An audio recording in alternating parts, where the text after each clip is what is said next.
પણ એક નાની સેવા બધા કરી શકો મોકો છે. તમે કહો તો કહો, તમે આ પાડો તો કહો. તમારી ઘેરે તાંબા પિત્તળના વાસણો હોય, જૂના વાપરતા ન હોય, બાપ દાદાના હોય, પીડ્યા હોય, એવા વાસણો અહીંયા તમે જોયું સ્ટાર્ટિંગમાં મહારાજની ભવ્ય મૂર્તિ બનવાની દેખાય છે તમને. આ મહારાજની મૂર્તિ, સંતોની મૂર્તિ, એ તમને જે વાસણો આપશો એમાંથી બનાવવી છે. પણ પછી મહારાષ્ટ્રની મોટા મોટા સદગુરુ સંતો વડતાલ બોર્ડે વિચાર કર્યો કે નાના નાના ભક્તો, સરદાર વલ્લભભાઈ પટેલ વખતે કેમ સરકારે વિચાર્યું તો એનું કાંઈ કાંઈ લોઢું આવવું જોઈએ, એમ આ બધાએ મનમાં વિચાર કર્યો કે સ્વામિનારાયણ સંપ્રદાયના પ્રત્યેક વ્યક્તિનું કાંઈ ને કાંઈ આવવું જોઈએ. તો નાના માણસો બિચારા ધનથી સેવા ન કરી શકે તો ઘરમાં ગાગરી પડી છે, તૂટેલી જ પડી છે, કોઈ આમે પાણી હવે રહેતું નથી ગાગરીમાં, એ ગાગરીને વડતાલ મોકલી દેજો. સાંભળ્યું તમે?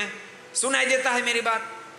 એ ગાગર, હાંડો, ગોળી, લોટો, લોટી જે હોય એ વડતાલ પોખતું કરી દેશો.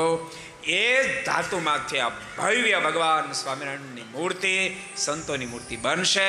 તમે જ્યારે પણ આવશો ને ત્યારે મનમાં થશે ઠાકોરજીએ મારી પાસે આટલી સેવા કરાવી. આવો મોટો જબરજસ્ત લાભ છે.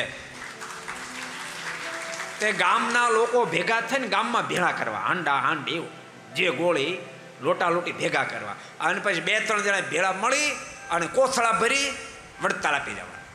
આ સિસ્ટમ સારી કહેવાય. પૂનમે આવતા હોય બધા, પૂનમે જ્યારે આવો ત્યારે કોથળા ભરતા આવવાના કે હાલો ભાઈ વડતાલ જાય છે તે આપણે આ લઈ જઈએ. જેટલા સાંભળતા હોય અત્યારથી ગોળો નહીં, એ બધું તાંબાનું પિત્તળનું જે કાંઈ હોય વાસણ એ ભેગા કરી ગામમાં ભેગા કરી અને ગામમાં નક્કી કરી 2-4 જણા એક કોથળો ભરે 2 જણા તો હાલે, પણ 2 કોથળા ભરે કેમ ઉપડે તો 4 જણાને આવવાનું, 4 ભરે 8 જણાને આવવાનું, અને 10-15 કોથળા થાય તો અડધા ગામને આવવાનું કે હાલો આપણે વડતાલ આપતા જઈએ. પણ આવજો, લાવજો, જેથી કે આખી જિંદગી તમારી પૂરતી વાત નથી. આ મ્યુઝિયમ તો એવું બન્યું હજારો વર્ષ સુધી એને કાંઈ થવા નથી, અને એ મ્યુઝિયમમાં એમાં ભગવાનની મૂર્તિમાં તમારું તાંબુ પિત્તળ વપરાશે. તમે ધન્ય બની જાશો. આ મોકો ચૂકતા નહીં. આ બધા જ ભક્તોને ભલામણ કરું છું.